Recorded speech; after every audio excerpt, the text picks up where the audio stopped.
ప్రపంచంలోనే అత్యంత జ్ఞాన సంపన్నుడైన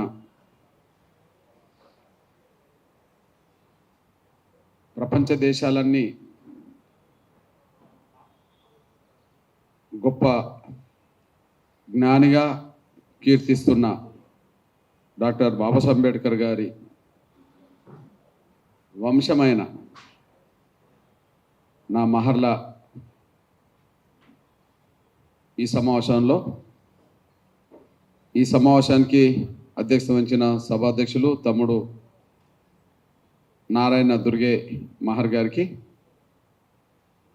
నా సోదరులు మాజీ పార్లమెంట్ సభ్యులు, మన మహర్లని నేతకాని వర్గాన్ని, అన్యాయం గురైన దళిత వర్గాలందరినీ ఒక తాటికి తీసుకురావడానికి ఆయన పూర్తి సమయం వెచ్చించి ముందుకు సాగుతున్న నా సోదరులు వెంకటేష్ నేత, మనకు అండగా నిలబడడానికి వచ్చిన నా తమ్ముడు మన బలహీన వర్గాల నేత విఠల్, మన మైనార్టీ నేత జర్నలిస్ట్ తమ్ముడు ఇస్మాయిల్, ఇంకా నా సోదరులు దీపక్ కుమార్, అదే సమయంలో దుర్గం రాజేష్, దీపక్ కుమార్ జాడి, సాయిని ప్రసాద్, రుక్మంబాయి దుర్గే, అదే సమయంలో సోంబాయి, ఇంకా ఈ సమావేశంలో పాల్గొన్న నాగరావు జాడి, ఇంకా ఈ సమావేశంలో పాల్గొన్న ముఖ్యంగా నా మహార్ వర్గానికి సంబంధించిన నా సోదరులందరికీ, పెద్దలకి, పాత్రికా ఎలక్ట్రానిక్ మీడియా మిత్రులందరికీ, సోషల్ మీడియా మిత్రులందరికీ ముందుగా నా హృదయపూర్వక నమస్కారాలు తెలియజేస్తున్నాను. నేను నా మహార్ సోదరులారా, ఈ సమావేశం చాలా చిన్నదే అయినా ఈ సమావేశంలో నేను ఉండడం అనేది ఒక గొప్ప అదృష్టంగా భావించుకుంటున్నాను. నేను ఇక్కడ నా చెల్లెల వయసు ఉన్న వాళ్ళు ఉన్నారు, నా అక్కల వయసు ఉన్న వాళ్ళు ఉన్నారు, నా అన్నల వయసు ఉన్న వాళ్ళు ఉన్నారు, నా తమ్ముళ్ళు ఉన్నారు, నా బిడ్డల వయసులో ఉన్న వాళ్ళు ఉన్నారు, కొడుకుల వయసులో ఉన్న వాళ్ళు ఉన్నారు. మీరు 100 మంది రాకపోయినా ఉన్న వాళ్ళలో అవగాహన పరులు, కొంత ఆలోచించేటోళ్ళే ఇక్కడ ఉన్నారని చెప్పి నేను ఆశిస్తున్నాను. ఎందుకు ఇది చిన్నదే అయినా, సమావేశం చిన్నదే అయినా, ఎందుకు ఈ సమావేశంలో పాల్గొనడం నేను అదృష్టంగా భావించుకుంటాను అనేది అర్థం చేసుకోండి. మనం భాషాపరంగా మరాఠీ, మహారాష్ట్రకు సంబంధించిన సామాజిక వర్గం మహార్,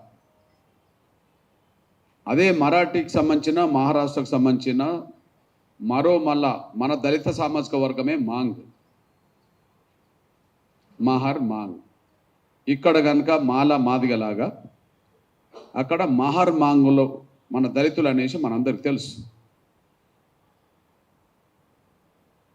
ఒకరోజు 1936లో దాదర్ వద్ద 1936లో మాంగ్ల బహిరంగ సభ 10,000 మందితో జరుగుతుంది. మాంగ్ల బహిరంగ సభ 10,000 మందితో జరుగుతుంది. మాంగ్లు అంటే ఎవరో మీకు తెలుసు. వాళ్ళు చర్మం వృత్తి చేస్తారు, చెప్పులు కొడతారు, రిపేర్లు చేస్తారు, డప్పులు కొడతారు. మీకు తెలుసు ఆ విషయం. దాదర్ వద్ద మాంగ్ల సభకు జరిగితే ఆ మాంగ్ల సభకు ముఖ్య అతిథిగా డాక్టర్ బాబాసాహెబ్ అంబేద్కర్ని పిలుస్తారు, ఆయన వెళ్తాడు. ముఖ్య అతిథిగా డాక్టర్ బాబాసాహెబ్ అంబేద్కర్ని పిలుస్తారు, అక్కడికి వెళ్తారు. మీరు ఈ విషయాన్ని మీరు చూసుకోదలుచుకుంటే మీరు డాక్టర్ బాబాసాహెబ్ అంబేద్కర్ రచనలు, ప్రసంగాలు 17వ వాల్యూమ్ చదవండి, దాంట్లో స్పష్టంగా ఉంటుంది. ఆ రోజుల్లో మాంగులు మీటింగ్ పెట్టి మన మహర్ వంశస్థుడైన గొప్ప మేధావి అనబడుతున్న డాక్టర్ బాబాసాహెబ్ అంబేద్కర్ను పిలిచి మీటింగ్ పెట్టినప్పుడు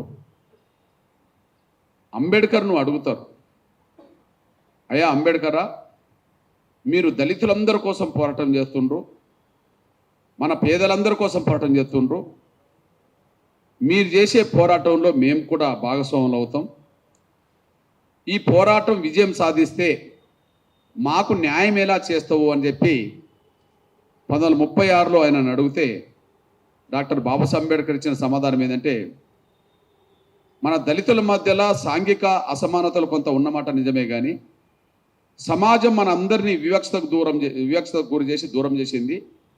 ఖచ్చితంగా మన అందరం కలిసి పోరాటం చేద్దాము, ఏదన్నా అవకాశం వస్తే మహర్లం మాంగులం సమానంగా పంచుకుందాము అని చెప్పి డాక్టర్ బాబాసాహెబ్ అంబేద్కర్ చెప్పడం జరిగింది. పంచుకుందాము అని అంటే అవకాశం దొరికినప్పుడు అందరం కలిసి పంచుకొని బతుకుదాము, ఎవరి అవకాశాలు వాళ్లకు అందుబాటులోకి తీసుకొచ్చుకుందామని చెప్పి డాక్టర్ బాబాసాహెబ్ అంబేద్కర్ చెప్పడం జరిగింది.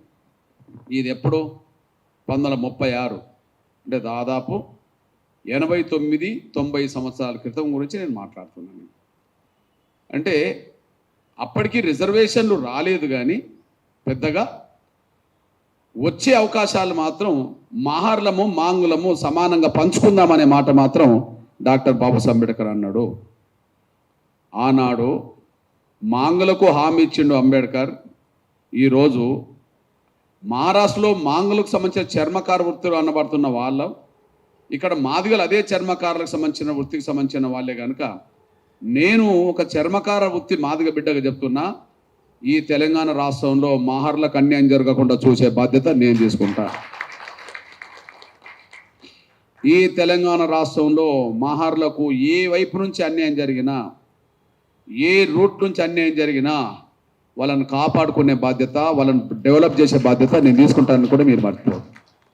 ఎందుకు తీసుకోవాలి? ఈ భారతదేశంలో ఉండబడే దళితులందరి జీవితాలు బాగు చేసిన మహనీయుడు అంబేద్కర్. ఈ భారతదేశంలో ఉండబడే దళితులందరి జీవితాలు బాగు చేసినది అంబేద్కర్. ఈ భారతదేశంలో ఉండబడే దళితుల అస్తిత్వాన్ని నిలబెట్టింది అంబేద్కర్. దళితుల గౌరవాన్ని పెంచింది అంబేద్కర్.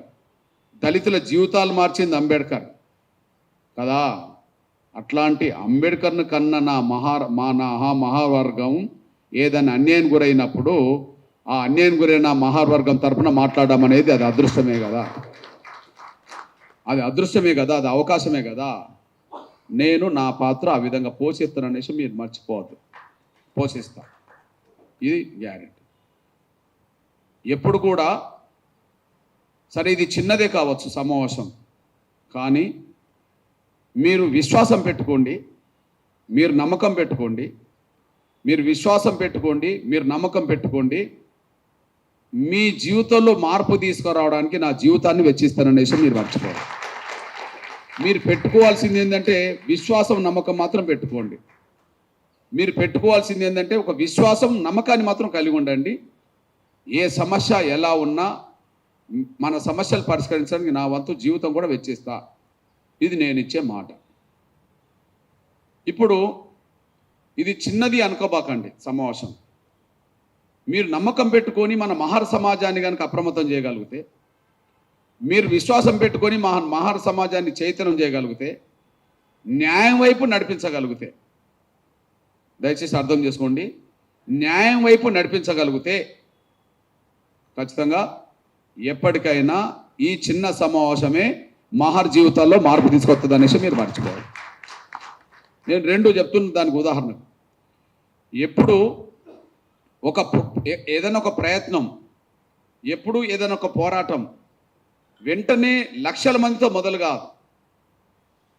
ఎప్పుడు ఏ ప్రయత్నమైనా, ఏ మార్పు కోసం చేసే ప్రయత్నమైనా, ఏ మార్పు కోసం చేసే ప్రయత్నమైనా ఒకేసారి లక్షల మందితో మొదలు కాదు. అది 10 మందితోటో 20 మందితో 100 మందితో మొదలైనా అది లక్షలు కోట్ల మందిని ప్రభావితం చేసే ఉద్యమంగా మారుతుంది. ఆ విషయం మీ దృష్టికి తీసుకొస్తున్నా. దానికి ఎగ్జాంపుల్ రెండు ఉదాహరణలు.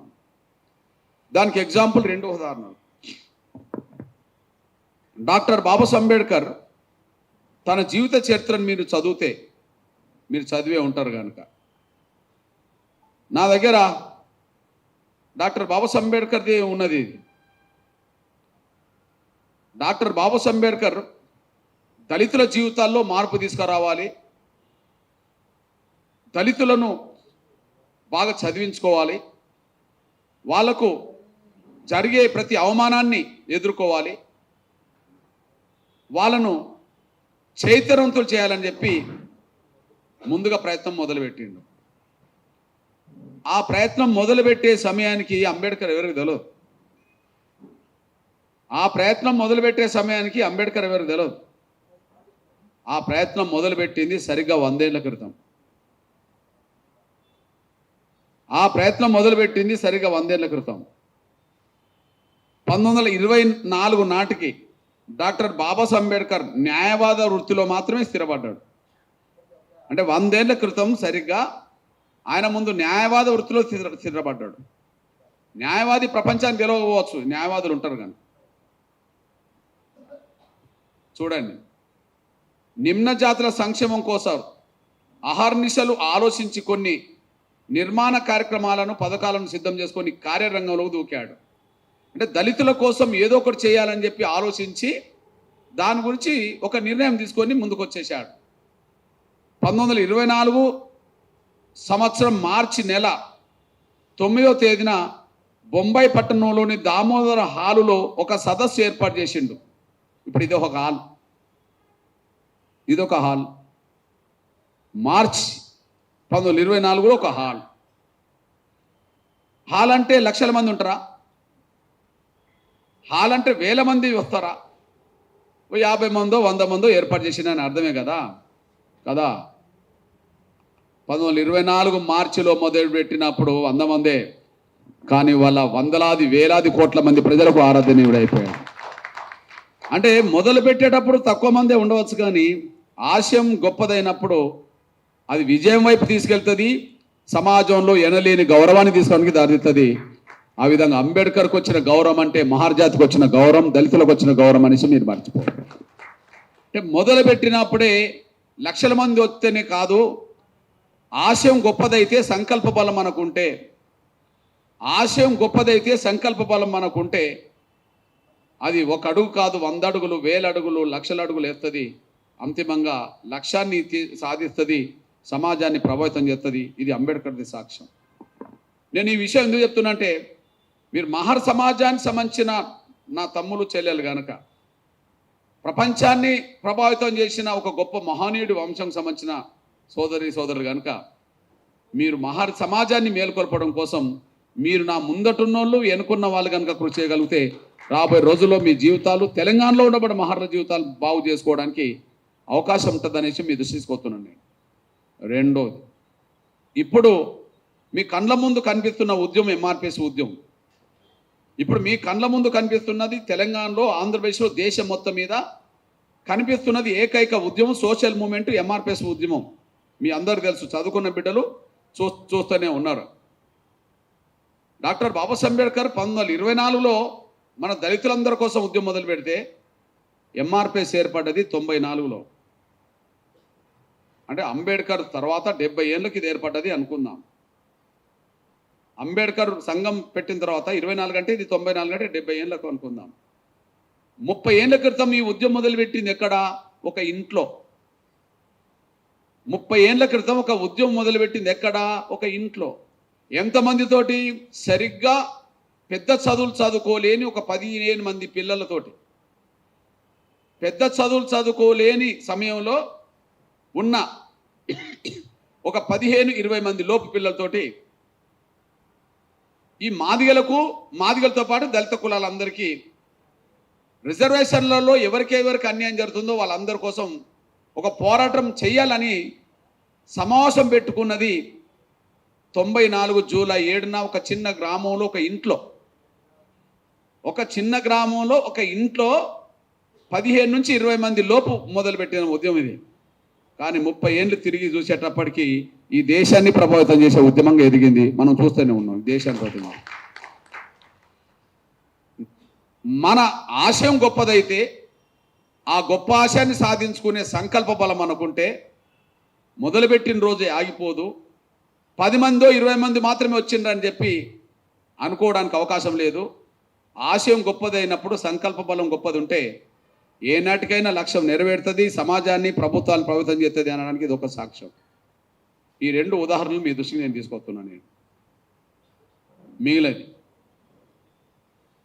నా తమ్ములు ఒక 5 మందో 10 మందో మంచి చదువుకున్న తమ్ములు ఉన్నారు, నా బిడ్డల వయసులో ఉన్నారు. మీరు సమాజాన్ని బాగు చేయడానికి ఆలోచించారు. నేను ఇక్కడికి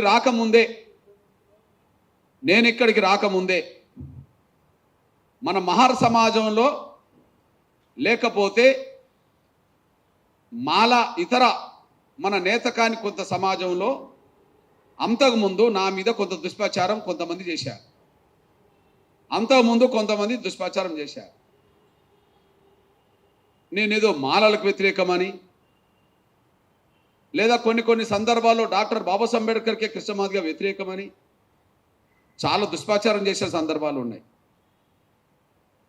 అవి మీ నోటీసులో వచ్చినాయో లేవో నాకు తెలియదు, కానీ అట్లాంటి ప్రచారం చేశారు. ఎందుకు ప్రచారం చేశారు? అది అసత్యమే. అసత్యమైన ఎందుకు ప్రచారం చేశారంటే దానికి కారణం ఎంఆర్పిఎస్ చేస్తున్న పోరాటంలో భాగస్వాములు కాకుండా చేయడానికి, ఎంఆర్పిఎస్ పోరాటం ద్వారా ముందుకెళితే వర్గీకరణ వ్యతిరేకించే స్వార్థపరులకు ఇబ్బంది జరుగుతుందని, మాదిగ ఉద్యమానికి అందుబాటులోకి రాకుండా చేయడం కోసం ఒక దుష్ప్రచారం చేశారు. నేను వాస్తవానికి మాలలకు వ్యతిరేకం కాదు. డాక్టర్ బాబాసాహెబ్ అంబేద్కర్ను మనం గొప్పగా పూజించే ఆ మహానీయుడికి నేను వ్యతిరేకం ఉండడానికి నాకు అవకాశమే లేదు. డాక్టర్ బాబాసాహెబ్ అంబేద్కర్నే మనం గొప్పగా పూజించుకుంటాం దేవుడితో సమానంగా, అది అందరూ తెలిసిన విషయమే. ఎన్నో సందర్భాల్లో నా చిన్నతనం మొదలుకొంటే 17 ఏళ్ళు 18 ఏళ్ళు అప్పటి నుంచి మొదలుకొంటే ఇప్పటి వరకు ఎన్నో సందర్భాల్లో మాలలకు అన్యాయం జరిగిన చాలా చోట్ల నేను వాళ్ళకు న్యాయం కోసం నిలబడ్డా. ఇప్పుడు వేదికల మీద మాలల తరపున మాట్లాడేటోళ్ళు మాలలకి ఏం చేసిండ్రో నాకు తెలియదు, కానీ వాళ్ళకంటే 100 రెట్లు నేను మాలల ప్రయోజనాల కోసం కష్టపడ్డా. ఇది చరిత్ర, రికార్డ్. మాటలు చెప్తే కాదు కదా, అది రికార్డా కాదా, వాస్తవమా కాదా అని కూడా తేల్చుకుంటుంది కదా. అట్లా నేను ఉదాహరణ చెప్పడానికి 10 చెప్పగలను, కానీ సమయం సందర్భం నా పాత్రికేయ ఎలక్ట్రానిక్ మీడియా సోషల్ మీడియా మిత్రులు ఇంకా మధ్యాహ్నం భోజనం చేయలేదు. అన్న ఏం చెప్తాడు మహర్ల సమాజానికి అని చెప్పి వాళ్ళు కూడా ఎదురు చూస్తుంటారు కనుక నేను ఆ విషయాలకు వెళ్ళట్లేదు. ఒకటి మాత్రం చెప్పగలుగుతాను. నేను మాల సామాజిక వర్గం కోసం వాళ్ళకు అన్యాయం జరిగిన సమయంలో న్యాయం కోసం వాళ్ళ కోసం పోరాటం చేసిన చరిత్ర ఉన్నది, కానీ మరొకటి లేదు. నంబర్ 1. అయితే వర్గీకరణ వ్యతిరేకించడంలో మాలల్లో స్వార్థపరులు అవుతే అందరికీ న్యాయం జరగాలని చెప్పి జరుగుతున్న పోరాటానికి అడ్డుకునేటోళ్ళు మాలల్లో ఉంటే అడ్డుపడేటోళ్ళకు మాత్రం నేను వ్యతిరేకమే, కానీ సామాన్య మాలలకైనా నా మహర్ సమాజానికైనా నేను ఎప్పుడూ అనుకూలమే. ఇది నంబర్ 1. ఈ నేపథ్యంలో రెండో విషయం మీ దృష్టికి నేను తీసుకొస్తున్నాను. నేను ఒకవేళ ఈ సమయం నాటికి డాక్టర్ బాబాసాహెబ్ అంబేద్కర్ రిజర్వేషన్ సాధించిండు, సాధించినప్పుడు ఈ సమస్య లేదు. ప్రధానంగా కొంత ఉన్నది, మాకు న్యాయం జరుగుతుందా అని చెప్పి ఆలోచిస్తే న్యాయం చేస్తామని కొంత ఉన్నది. అది 36లో ఇంకా రాజ్యాంగం రాయకముందు అది ఓకే. రాజ్యాంగం అమలులోకి వచ్చినాక 6 సంవత్సరాలకే మహనీయుడు చనిపోయిండు. ఇప్పుడు రిజర్వేషన్లు అప్పటి నుంచి ఇప్పటివరకు అమలు జరుగుతున్నాయి. ఆయన లేడు, రిజర్వేషన్లు అమలు జరుగుతున్నాయి. ఈ రిజర్వేషన్లో అందరికీ న్యాయం జరగలేదని చెప్పి కమిషన్ నివేదికలు వచ్చినాయి. దళితుల్లో అందరికీ న్యాయం జరగలేదు అని చెప్పి కమిషన్ నివేదికలు వచ్చినాయి. మరి అందరికీ న్యాయం జరగలేదు అని చెప్పి కమిషన్ నివేదికలు వచ్చినప్పుడు అంబేద్కర్ బతుకున్నాడు అనుకోండి, ఈ సమయంలో అంబేద్కర్ బతుకున్నాడు అనుకోండి, ఆయన అందరికీ న్యాయం జరగాలని కోరుకునేవాడా, లేదా దళితుల్లో ఒకే వర్గం ఒకే కులం మాత్రమే రిజర్వేషన్ ఫలాలు పొందాలని కోరుకునేవాడా? అంటే ఆయన బతుకుంటే దళితుల్లో అందరికీ న్యాయం జరగాలనే కోరుకునేవాడు అనేసి మీరు మర్చిపోవద్దు. ఇది వాస్తవం.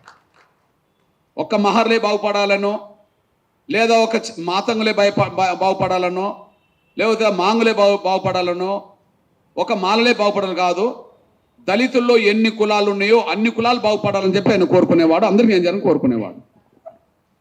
అంటే అంబేద్కరే బతుకుంటే ఈ సమస్యను ఎట్లా చూసేవాడు అంట నేను చెప్తున్నా. దానికి ఉదాహరణకు మీ దృష్టికి తీసుకొస్తున్నా నేను. నానా, ఇది డాక్టర్ బాబాసాహెబ్ అంబేద్కర్ రాసిన రచనలు ప్రసంగాలు మొదటి సంపుటే మీరు చూడండి. రచనలు ప్రసంగాలు మొదటి సంపుటే మీరు చూడండి. ఇది నేను రాసింది కాదు, ఆ పుస్తకం నేను రాసింది కాదు. ఇప్పుడు ఇంతకుముందు అంబేద్కర్ పుస్తకం చూపించింది, అది నేను రాసింది కాదు, ఇది నేను రాసింది కాదు. ఇది డాక్టర్ బాబాసాహెబ్ అంబేద్కర్ ఆయన జీవిత చరిత్ర ఇది రాసింది. డాక్టర్ బాబాసాహెబ్ అంబేద్కరే ఇప్పుడు బతికుంటే ఈ సమస్యను ఎలా చూసేవాడంటే, ఆయన బతికినప్పుడే ఈ సమస్య పరిష్కారాన్ని ఎలా కోరుకున్నాడో ఒకసారి చూసుకోవాల్సిందిగా విజ్ఞప్తి చేస్తాను. నేను చదువుతాను, వినండి. షెడ్యూల్ కులాలకు సంబంధించిన వాళ్ళు వారి వారి జనాభాకు ఉన్న శాతానికి సరిపోయేలా ప్రాతినిధ్యం కలిగి ఉండాలి. మన జనాభా ఎంతుంటే దానికి తగ్గ ప్రాతినిధ్యం మాత్రమే ఉండాలి. అయితే జనాభా ప్రాతిపదికపై వారికి రావాల్సిన దానికంటే ఎక్కువ ప్రాతినిధ్యాన్ని ఏ కులం కోరుకోకూడదు. మనం 5% ఉన్నామనుకో, అంతే కోరుకోవాలి. 5% తక్కువ వస్తే అడగాలి, 5% కనుక ఎక్కువ పొందాలని కోరుకోవద్దు. అంటే జనాభా ఎంత ఉంటే అంతే కోరుకోవాలని చెప్పేశాడు. ఒకవేళ పంచుకునేటప్పుడు ఏదైనా అవకాశం వస్తే వర్గీకరణ జరిగే సమయానికి ఏ వర్గానికి అన్యాయం జరగకుండా చూసుకోవాలని చెప్పి ఆయన ఏమంటాడంటే, ఆర్థిక పరిస్థితి, సాంఘిక హోదా, విద్యాస్థాయిని బట్టి వాళ్ళ జనాభా పరంగా నిష్పత్తిలో పంచుకోవాలని చెప్పి ఇలా రాసిండు అతను. ఇప్పుడు మనం కోరుకుంటున్నది ఏంది? అందరం పంచుకుందామనే కదా. ఇప్పుడు అందరం పంచుకుందామనే కదా. ఇది అంబేద్కర్ రాశాడు కదా. ఈ రాసిన మహానీయుడు ఇప్పుడు లేడు, కానీ ఆయన బతుకుంటే ఈ సమస్య పరిష్కారం ఎప్పుడో చేసేవాడు. ఆ మహానీయుడు ఇప్పుడు ఇక్కడ లేకపోవచ్చు, కానీ ఆయన బతుకుంటే ఈ సమస్య పరిష్కారం ఎప్పుడో చేసేవాడు. ఇంతకంటే నేనేం చెప్పాలి? ఎవరికైనా న్యాయం జరగాలనే కోరుకోవాలి మనం. ఇప్పుడు మీ అన్నగా చెప్తున్నాను నేను, డాక్టర్ బాబాసాహెబ్ అంబేద్కర్ లేడు, కానీ బాబాసాహెబ్ అంబేద్కర్ తర్వాత ఆ స్థాయిలో దేశవ్యాప్తంగా ప్రచారంలో ఉన్న అంబేద్కర్ మనవడు ఎవరు? ప్రకాష్ అంబేద్కర్. ఆ స్థాయిలో కాకపోయినా దేశం మొత్తం మీద అంబేద్కర్ మనవడిగా ప్రచారం జరిగిన నాయకుడి పేరు ఎవరు అంటే ప్రకాష్ అంబేద్కర్. ప్రకాష్ అంబేద్కర్ గారిని ఎస్సీ వర్గీకరణ కరెక్టా కాదా మీరు ఏం చెప్తారంటే, ఎంఆర్పిఎస్ పెట్టిన ఉస్మానియా యూనివర్సిటీలో పెట్టిన పబ్లిక్ మీటింగ్ వచ్చి ఎస్సీ వర్గీకరణ కరెక్టే, అందరికీ న్యాయం జరగాలంటే వర్గీకరణ జరగాలని చెప్పిపోయాడు. ఎస్సీ రిజర్వేషన్ల వర్గీకరణకు సంపూర్ణ మద్దతు ప్రకటిస్తున్నట్లు రాజ్యాంగ నిర్మాత డాక్టర్ బిఆర్ అంబేద్కర్ మనవడు ప్రకాష్ అంబేద్కర్ తెలిపారు. వర్గీకరణ విషయంలో ప్రధానమంత్రి నరేంద్ర మోడీ గారిని కలిసి త్వరగా నిర్ణయం తీసుకోవాలని కోరుతానని శుక్రవారం ముంబైలోని అంబేద్కర్ స్వగృహమైన రాజగృహలో ప్రకాష్ అంబేద్కర్ను ఎంఆర్పిఎస్ వ్యవస్థాపక అధ్యక్షుడు కలిసి వర్గీకరణ అంశంపై సుదీర్ఘంగా చర్చించారు. 2 తెలుగు రాష్ట్రాల్లో ఉన్న వర్గీకరణ ఆవశ్యకత, ప్రజల్లో ఉన్న ఆకాంక్ష, ఎంఆర్పిఎస్ ఉద్యమ ప్రస్థానాన్ని ప్రకాష్ అంబేద్కర్ కృష్ణమాదిగా వివరించారు. ఉమ్మడి ఆంధ్రప్రదేశ్లో 4 సంవత్సరాలు వర్గీకరణ అమలైనప్పుడు విద్యా ఉద్యోగ రంగాల్లో వచ్చిన అవకాశాలు, వర్గీకరణ లేని సమయంలోని అవకాశాలపై ప్రకాష్ అంబేద్కర్ మందకృష్ణను అడిగి తెలుసుకున్నారు. రిజర్వేషన్లో వర్గీకరణ లేకపోవడం వల్ల రిజర్వేషన్లు దోపిడీ జరుగుతున్నమాట వాస్తవేనని, ఆర్థికంగా ఎదిగిన కులాలు అట్టడుగున్న వారిని మరింత అనగదొక్కుతున్నారని ఆయన తెలిపారు. ఏపీ తెలంగాణలో జరుగుతున్న వర్గీకరణ ఉద్యమంపై తనకు పూర్తి అవగాహన ఉందని అంబేద్కర్ పేర్కొన్నారు. రిజర్వేషన్ల ఫలాలు అందరికీ దక్కాలన్న డిమాండ్ను మనస్ఫూర్తిగా స్వాగతిస్తున్నట్టు డాక్టర్ ప్రకాష్ అంబేద్కర్ చెప్పేశాడు. అంబేద్కర్ కాలం నుంచి అంబేద్కర్ మనమడి వరకు ఇది న్యాయమైన పోరాటం అని చెప్పి ఆనాడంటే ఈనాడు కూడా అన్న సందర్భాలే మనకున్నాయి అనేసి కూడా మీ దృష్టికి నేను తీసుకొస్తున్నాను. ఇప్పుడు ఇంకా మీ అన్నగా మీ దృష్టికి నేను తీసుకొచ్చేది అవును, మొన్నటి పోరాటంలో సుప్రీంకోర్టు తీర్పు తర్వాత మొన్నటి కమిషన్ నివేదిక ప్రకారం సరే మాదిగలకైతే 9% వచ్చిందా లేదా? మాదిగలకైతే 15లో 9% వచ్చిందా లేదా? ఈ లెక్కను చూసుకుంటే మరి మాదిగలకు వచ్చిందని నేను సంతృప్తి పడితే నేను ఇంటికాడనే ఉండాలి కదా. మాదిగలతో పాటు ఇంకొక వర్గానికి 1% వచ్చిందా లేదా? మరి 59 కులాల రిజర్వేషన్ల ఫలాలు ఎక్కువ పొందిన వాళ్ళు ఎవరంటే మాలలే పొందిన చరిత్ర ఉన్నదా లేదా? 59 కులాల్లో రిజర్వేషన్ ఫలాలు ఎవరు ఎక్కువ పొందిండ్రంటే మాలలే పొందిండ్రని చరిత్ర ఉన్నదా లేదా? మరి మాలలే రిజర్వేషన్లు ఎక్కువ పొందడం వల్ల నష్టపోయింది ఎవరు? మాదిగళ్ళు కదా. నష్టపోయింది ఎవరు? ఇతర కులాలు కదా కదా. ఆ నష్టం జరిగిందని చెప్పే ఉద్యమం 30 ఏళ్ళు జరిగింది కదా. పోనీ ఇప్పుడు ఎంతో కొంత న్యాయం జరిగింది అనుకుందాం. ఎంతో కొంత న్యాయం జరిగింది, ఇంకో 0.5% 1% తేడా ఉంటే నేను మాట్లాడుతున్నాను అనుకుందాం. మరి మాదిగలకు కొంత న్యాయం జరిగిందని చెప్పి నేను ఇంటికాడ ఉండవచ్చు. కానీ రేపు మాలల వల్ల నా మహర్లకు నేతకాన్ వల్ల కూడా అన్యాయం జరగబోతుంది. అందుకు న్యాయం జరగాలని చెప్పి నేను కోరడానికి ఇక్కడికి వచ్చాను. ఇది విషయం మర్చిపోదు. ఇప్పుడు మాదిగలకు ఎంతో కొంత వాటర్ వచ్చింది, 0.5% 1% పెంచుకునే పోరాటానికి నేను ఎవరిని ఒప్పించాలో ఎవరిని మెప్పించాలో నా ప్రయత్నం నేను చేస్తాను. కానీ నాకు సంతృప్తి ఏంటిది? నాకు సంతృప్తి ఏంటిది? అందరికీ న్యాయం జరగకుండా ఒకరికే న్యాయం జరిగింది అనుకుంటే నాకు సంతృప్తి కాదు. అందరికీ న్యాయం జరిగేంత వరకు నేను పోరాటం చేయడం నాకు సంతృప్తి. అది ఈ లెక్కన ఈ రాష్ట్రంలో తెలంగాణ రాష్ట్రంలో ఉండబడిన మహర్ సమాజం నేతకాని సమాజం మధ్యలో అవినాభావ సంబంధాలు. ఇక్కడ నేతకాని అంటే అక్కడ మహర్ అంటే ఇక్కడ నేతకాని లాగానే సర్టిఫికెట్ల కాడ ఎలాంటి తేడా లేకుండా ఉన్న సమాజం మహర్ అండ్ నేతకాని సమాజం. ఇప్పుడు నేను అంటున్నా, బలవంతుల మధ్యలో అతిపెద్ద జనసంఖ్య గల మాదిగలే రిజర్వేషన్ ఫలాలు పొందలేక వాళ్ళతో సమానంగా నిలబడలేక వెనుకబడిపోయినాం కదా. బలవంతులైన అంబేద్కర్ సాధించి పెట్టిన రిజర్వేషన్ ఫలాలు ఏకపక్షంగా పొంది డెవలప్ అయిన లక్షల కోట్ల రూపాయల వ్యాపారాలు చేసే 60 ఏళ్ళుగా చట్టసభలకు నాయకత్వం వహించే లక్షల కోట్ల రూపాయల వ్యాపారాలు చేసే వాళ్లకు, రాజకీయంగా పలుకుబడి ఉన్న వాళ్లకు మధ్యలో ఈ తెలంగాణలో జీవించే మహర్లు, తెలంగాణలో జీవిస్తున్న నా నేతకాని వర్గం పోటీ పడుతుందా అంటే నేను అంటున్నా. ఇప్పుడు చూడండి, రాష్ట్ర జనాభా లెక్కల ప్రకారమే 32 లక్షల మాదిగలు వచ్చిండ్రు, 15 లక్షల మంది మాలలు వచ్చిండ్రు. అంటే 15 లక్షల మంది మాలల దగ్గర 32 లక్షల మాదిగలే తట్టుకోలేని పరిస్థితులు ఉన్నప్పుడు మరి మూడో జనసంఖ్య గల్ల నా నేతకాని నా మహర్ సమాజం ఎలా తట్టుకొని నిలబడుతుందో ఒకసారి అర్థం చేసుకోవాల్సింది నేను సవినంగా విజ్ఞప్తిస్తున్నాను. వీళ్ళే నిలదొక్కుకోలేదు కదా, వీళ్ళే నిలబడలేదు కదా, వీళ్ళే నిలబడలేదు కదా. మరి నా నేతకాని సమాజం, నా మహర్ సమాజం ఎలా నిలవకుంటుంది? రేపు మీ పిల్లల చదువుల సంగతి ఏంది? మీ పిల్లల ఉద్యోగాల సంగతి ఏంది?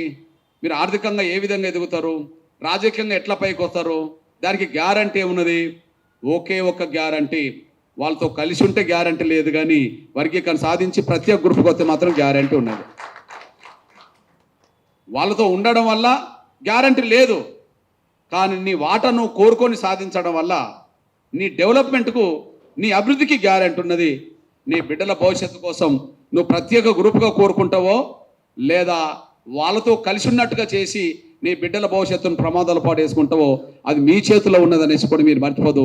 నా వరకు నేను మాత్రం నా మహర్ సమాజానికి, నేతకాని సమాజానికే కాకుండా ఈ దళిత వర్గాల్లో ఏ వర్గానికి అన్యాయం జరిగినా, ఈ దళిత కులాల్లో ఏ కులానికి అన్యాయం జరిగినా వాళ్ళందరి కోసం నేను పోరాటం చేయాల్సిన బాధ్యత ఉన్నది. నేను మాదిగ ఉద్యమం నడుపుతున్నాను కాబట్టి మాదిగలు ఒక్కరి కోసమే నేను పోరాటం చేస్తే, లేదా మాదిగలకు న్యాయం జరిగిందని చెప్పి నేను సంతృప్తితో ఉంటే నిజంగా అన్యాయం జరిగిన వర్గాలకు నేను కూడా అన్యాయం చేసిన అవుతాను. కానీ నేను జీవించినంత కాలం నా కులస్తులు బాగుపడాలని ఎట్లా కోరుకుంటానో అందరూ బాగుపడాలని కూడా నేను అట్లనే కోరుకుంటాను అనేసి కూడా మీరు మర్చిపోతాను సార్ అనుకుంటున్నాను. నా కులానికి అన్యాయం జరిగిందని ఉద్యమం చేసినట్టుగానే ఎవరికి అన్యాయం జరిగినా వాళ్ళ పక్షాన్ని నిలబడడం అనేది ఒక అంబేద్కర్ స్పిరిట్ ఉన్న వాళ్ళందరి పని అని కూడా మీరు మర్చిపోతారు సార్ అనుకుంటున్నాను. నేను డాక్టర్ బాబాసాహెబ్ అంబేద్కర్ స్పిరిట్ అంటే, డాక్టర్ అంబేద్కర్ స్ఫూర్తి అంటే కేవలం ఒక వర్గం కోసం కాకుండా ఎవరికి ఏ సమయంలో ఎవరికి అన్యాయం జరిగినా, కులంతో మతంతో సంబంధం లేకుండా ఎవరికి అన్యాయం జరిగినా వాళ్ళ పక్షాన పోరాటం చేయడమే నిజమైన అంబేద్కర్ వాదుల లక్షణం అనేసి కూడా మీరు మర్చిపోవద్దని నేను సవినంగా కోరుకుంటూ, దయచేసి ఏదైతే మనం ప్రత్యేక గ్రూపుగా కావాలనుకుంటున్నామో అప్పుడు మాత్రమే సంక్షేమ రంగంలో వాటా రావడానికి ఉపయోగపడుతుంది. అప్పుడు మాత్రమే ఆర్థిక రంగంలో మనం ఎదగడానికి ఉపయోగపడుతుంది, విద్యారంగంలో, ఉద్యోగాల్లో, రాజకీయంగా మన షేర్ భవిష్యత్తులో తీసుకోవడానికి ఉపయోగపడుతుంది అనేసి కూడా మర్చిపోద్దని నేను సవినం కోరుకుంటాను. నేను అంతేకాదు, మన మహర్ల అస్తిత్వం కూడా ప్రపంచంలో గట్టిగా నిలబడాలి. అంబేద్కర్ పేరు ప్రపంచవ్యాప్తమైంది, కానీ అంబేద్కర్ కులం మహర్లది గౌరవంగా నిలబెట్టాల్సిన బాధ్యత ఉన్నది. మీరు అంబేద్కర్ పేరు ధైర్యంగా, గర్వంగా మేము మహర్లమని చెప్పుకుంటే అది మీకు గౌరవం ప్రపంచంలో నిలబడుతుంది. కానీ కారణాలు ఏమైనా మహర్లమని రాసుకుంటే ఇక్కడ కుల సర్టిఫికెట్ దొరకదను, మహర్లమని రాసుకుంటే ఇక్కడ ఉద్యోగాలు రావను, మహర్లమని రాసుకుంటే ఇక్కడ చదువుకోవడానికి ఇబ్బంది పడతామని చెప్పి మహర్లు అయితేనోమో ఆర్డీఓ సర్టిఫికెట్ తీసుకోవాల్సి వస్తుంది. అదే మాల తీసుకుంటే ఎంఆర్ఓ సర్టిఫికెట్ ఇవ్వాల్సి వస్తుందని చెప్పి ప్రపంచాన్ని ప్రభావితం చేసిన అంబేద్కర్ వంశస్థులైన మీరు కేవలం చదువు అనే దాని మీద, ఇంకో దాని మీద సొంత మహర్ అస్తిత్వాన్ని పరంగా పెట్టుకోవద్దని చెప్పి నేను సవినంగా విజ్ఞప్తి. మహర్ అస్తిత్వాన్ని పరంగా పెట్టద్దు. అంబేద్కర్ గౌరవం ఏ స్థాయిలో నిలబడ్డదో ఆ సమానంగా మేము మహర్లమని చెప్పుకునే గౌరవం కూడా మీకు దక్కాలి. కానీ బార్డర్ జిల్లాలో ఆదిలాబాద్, ఉమ్మడి నిజామాబాద్ జిల్లాలో మన మహర్లే దాదాపు 60% పైగా, మన మహర్లే 60% పైగా మహర్లని చెప్పుకోకుండా ఇక్కడ మాల సర్టిఫికెట్ తెచ్చుకొని అక్కడక్కడ ఎంఆర్ఓ సర్టిఫికెట్ ఇవ్వడం వల్ల పిల్లల్ని చదివించుకుంటున్నాం అనే పేరుతో, ఏదో ఉద్యోగాలు వస్తాయనే పేరుతో మీరు అనుకున్నా కూడా మన సొంత అస్తిత్వం మాత్రం దెబ్బతింటుంది. ఎక్కడ ఏ రకంగా అన్యాయం జరుగుతుందో దాన్ని ఎదుర్కోవాలి, కానీ దాన్ని ఎదుర్కోవడానికి సిద్ధంగా లేకుండా మన మహర్ అనే అస్తిత్వాన్ని చంపుకోవద్దు అనేసి కూడా మీరు మర్చిపోవద్దు. అన్యాయం ఏ చోట జరిగితే ఆ చోట ఎదుర్కోవాలి. అవును, షెడ్యూల్ కులాల్లో మాలలకు ఎంఆర్ఓ సర్టిఫికెట్ ఇస్తే, షెడ్యూల్ కులాల్లో మాదిగలకు ఎంఆర్ఓ సర్టిఫికెట్ ఇస్తే, మేము కూడా షెడ్యూల్ కులాల లిస్టులో ఉన్నాం కదా, మాకెందుకు ఆర్డీఓ ఇవ్వాలి, మాకు కూడా ఎంఆర్ఓ ఇవ్వాలని చెప్పి మహర్ బిడ్డలుగా పోరాటం చేయాలా. నేను 2007లో నా దగ్గరికి కొంతమంది బుడగ జంగాలు, డక్కల, చిందు, మాస్టిన్ ఇట్లాంటి కులాలు నా దగ్గరకు వచ్చి, అన్నా మాలా మాదిగలకైతే ఎంఆర్ఓ ఇస్తాడు కుల సర్టిఫికెటు, ఇతర కులాలకు ఆర్డీఓ ఇస్తున్నాడు, మేము అందుకోలేకపోతున్నామన్నా, మాకు కూడా ఎంఆర్ఓనే సర్టిఫికెట్ ఇవ్వాలని చెప్పి నా దగ్గరకు వస్తే, ముందు చంద్రబాబుతో ప్రయత్నం చేశాను, కానీ సరిగ్గా రాజశేఖర్ దగ్గర పోయి ఆ రాజశేఖర్ కాలంలోనే మన వాళ్ళందరికీ చాలా కులాలకు ఎంఆర్ఓ సర్టిఫికెట్ ఇప్పించిన మనిషి కూడా మీరు మర్చిపోదని సాయం కోరుతున్నాను.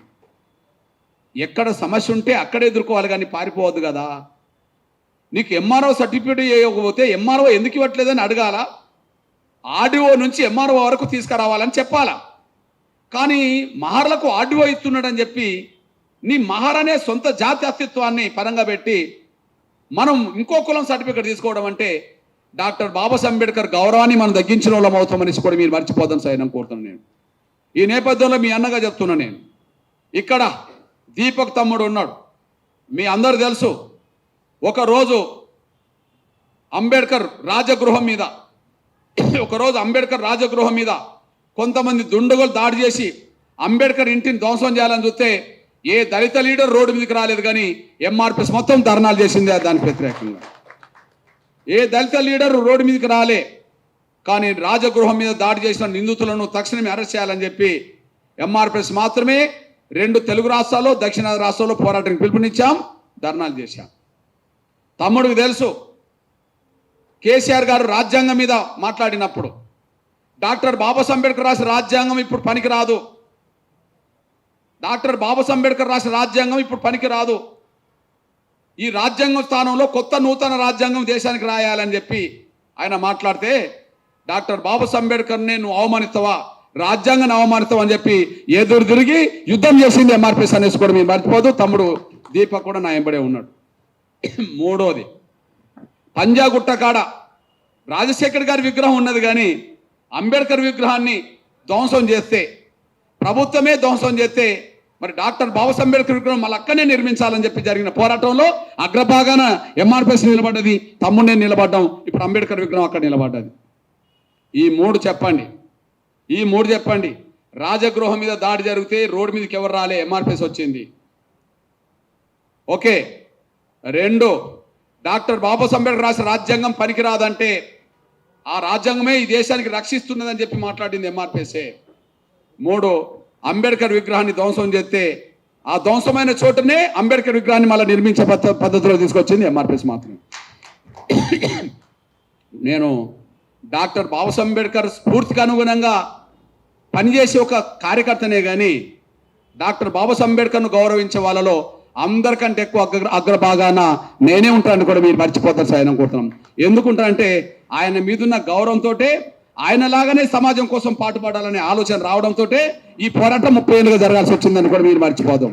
ఆయనలాగా ఆ స్పిరిట్ ఎంతో కొంత లేకపోతే, ఆయన స్ఫూర్తి మాలో కనుక లేకపోతే ఈ 30 ఏళ్ళు పోరాటం జరిగేది కాదు, ఈ 30 ఏళ్ళు నిలబడేది కాదు, మేము కూడా నిలబడే వాళ్ళం కాదనేసి కూడా మీరు మర్చిపోతారు సార్ అనుకుంటున్నాం. అందువల్ల రాబోయే రోజుల్లో మీరు చూస్తారు, ఏ సర్టిఫికెట్ కోసం మీరు కులం మార్చుకోబాకండి, ఏ సర్టిఫికెట్ కోసం మీరు కులం మార్చుకోబాకండి. ఖచ్చితంగా మాదిగలకు ఇతర కులాలకు ఎంఆర్ఓ ఇచ్చినట్టుగానే నా మహర్ సమాజాన్ని కూడా కుల సర్టిఫికెట్ ఎంఆర్ఓ గారు ఇప్పించారు, తప్పకుండా తీసుకొస్తాను. నా మహర్ సమాజానికి కూడా ఎంఆర్ఓ ద్వారానే కుల సర్టిఫికెట్ ఇప్పించే విధంగా నా వంతు ప్రయత్నం చేస్తానని కూడా మీరు మర్చిపోతాం సార్ అనుకుంటున్నాం. కుల సర్టిఫికెట్ కోసం డాక్టర్ బాబాసాహెబ్ అంబేద్కర్ సొంత సామాజిక వర్గస్తులైన నా మహర్లారా, కుల సర్టిఫికెట్ కోసం మీరు కులాన్ని మార్చే పద్ధతిలో ఉండబోకుండా నేను సవినంగా కోరుతున్నాను. నేను అక్కడ సమస్య ఉంటే అక్కడ పరిష్కరించుకోవడానికి ముందుకెళ్దాం, ఆడ పరిష్కారం జరగాలని మనం కోరుకుందాం. వాళ్ళకి ఇచ్చినప్పుడు మాకెందుకు ఇవ్వట్లేదు, లిస్టులో ఉన్నామా లేదా, షెడ్యూల్ కులాల లిస్టులో ఉన్నామా లేదా, ఉన్నప్పుడు వాళ్ళకో తిరిగి ఇవ్వడం ఏంది, మాకో తిరగడం ఏంది చెప్పి అట్లా నిలదీద్దాం. ఆ నిలదీసే కాడ ఉంటా, మీకు సాధించి పెట్టే కాడ ఉంటా, మీ బిడ్డగా మీ అన్నగా ఉంటా, అంబేద్కర్ గౌరవాన్ని నిలబెట్టే కాడ ఉంటా. కానీ ఈ పోరాటంలో మాత్రం నా మహర్కు సమానంగా ఉండబడే నా నేతకాని వర్గం సంబంధించిన వాళ్ళందరూ ఒక తాటి మీద నిలబడగలిగితే, ఇంకా కొన్ని దళిత కులాలను మనం కలుపుకొని పోగలిగితే అతి త్వరలో ప్రత్యేక రిజర్వేషన్ల కోట మనకు రావడానికి అవకాశం ఉంటుందనేసి కూడా మీరు మర్చిపోదు. ఈ విషయమే నిన్న అన్నను వెంబడి తీసుకొని, వెంకటేష్ అన్నను వెంబడి తీసుకొని, మన దళిత నాయకత్వాన్ని వెంబడి తీసుకొని, తమ్ముడు మన బలహీన వర్గాల నేత విఠలు, మన మైనార్టీ నేత ఇస్మాయిల్, తన పృథ్వీరాజ్ అని మన యాదవ్ తమ్ముడు, మహర్ అండ్ నేత కానీ మన ఒలియదాసకు సంబంధించిన సంఘాలందరూ తీసుకెళ్ళి మీరు ఏబీసీ చేసినట్టుగానే 1, 2, 3 చేసినట్టుగానే గ్రూప్ 1, గ్రూప్ 2 చేసినట్టుగానే గ్రూప్ 4 చేయండి. ఆ గ్రూప్ 4లో మాలలను తీసుకెళ్ళండి, గ్రూప్ 3లో మాత్రమే నా నేతకాన్ని మహర్ ఉండేటట్టుగా చూడండి అని చెప్పి ఆయన చెప్పొచ్చాం. బహుశా అది కమిషన్ ముందుకు మన వాదన వినిపించే ప్రయత్నం చేయబోతున్నాం. 3 ఎందుకున్నాయి, గతంలో 4 ఉన్నప్పుడు 3 ఎందుకు చేశారు, ఎవరు ఒత్తిడికి 3 వారికి ఆపేండ్రు, దాన్ని 4 చేసి అందరికి న్యాయం చేసే విధంగా ముందుకెళ్ళాలని చెప్పి అతి త్వరలో కమిషన్ ముందుకు వెళ్ళబోతున్నాం. కానీ మళ్ళా మీకు చెప్తున్నా, మీరు విశ్వసించండి, మీరు నమ్మండి, మీరు నమ్మకం కలిగి ఉండండి. ఖచ్చితంగా మీ జీవితంలో మార్పు తీసుకురావడం కోసం నా వంతు నేను జీవితాంతం కష్టపడతాననేసి కూడా మర్చిపోదు. మీకు సేవ చేయడం మాకు అదృశ్యమే కదా, నా మహర్ సమాజం కోసం సేవ చేయడం నాలంటోడికి అదృశ్యమే కదా. ఎందుకంటే ప్రపంచంలోనే మన దళితులని తలెత్తుకొని తిరిగే స్థాయికి తీసుకొచ్చింది అంబేద్కరే కదా. ప్రపంచ దేశాల్లో ఎక్కడ ఇవాళ దళితులు అక్కడ జీవిస్తున్నా కూడా ఇవాళ అంబేద్కర్ను గౌరవించుకుంటున్నామంటే దళితులంగానే ఎక్కువ మంది గౌరవించుకుంటాం కదా, స్ఫూర్తి తీసుకుంటాం కదా. మరి డాక్టర్ బాబాసాహెబ్ అంబేద్కర్ వల్లనే మన దళిత జీవితాల్లో వెలుగు వచ్చినప్పుడు, ఆ అంబేద్కర్ కులస్తుల్లోనే చీకట్లు ఉన్నప్పుడు, డాక్టర్ బాబాసాహెబ్ అంబేద్కర్ వల్లనే దళిత జీవితాల్లో వెలుగు వచ్చినప్పుడు, కానీ అంబేద్కర్ సొంత కులస్తులైన నా మహర్ జీవితాల్లోనే కొంత ఇంకా వెలుగు రానప్పుడు, అది తెలంగాణలో ఉండబడే మహర్ల జీవితాల్లో ఇంకా చీకట్లు ఉన్నప్పుడు, ఆ చీకట్లు తొలగించే కాడ నా వంతు పాత్ర పోషిస్తే అంతకంటే నాకు అదృష్టం వేరే ఏం లేదనేది కూడా మర్చిపోద్దని సార్ నేను కోరుకుంటూ, మీ సోదరుణ్ణి, మీ అన్నను, మీ తమ్ముణ్ణి నన్ను విశ్వసించండి, ఖచ్చితంగా మీకోసం నిలబడతా, సాధించి పెట్టడంలో నా భాగస్వామ్యం అందిస్తాననేసి కూడా మర్చిపోద్దని విజ్ఞప్తి చేస్తూ, ఇది చిన్న సమావేశంగా మీరు భావించుకోబాకండి. ఎప్పుడైనా ఒక అడుగుతోటే మొదలవుతుంది, ఎప్పుడైనా 10 మందితో 20 మందితో మొదలవుతుంది. ఆశయం గొప్పదవుతే, సంకల్ప బలం ఉంటే ఎంత దూరమైన పోవడానికి అవకాశం ఉంటుంది, అది సాధించడానికి అవకాశం ఉంటుంది అనేసి కూడా మర్చిపోద్దని విజ్ఞప్తి చేస్తూ, ఎల్లకాలం మీకోసం నేను పనిచేస్తాననేసి కూడా మర్చిపోద్దని గుర్తు చేస్తూ ముగిస్తున్నాను. ధన్యవాదాలు.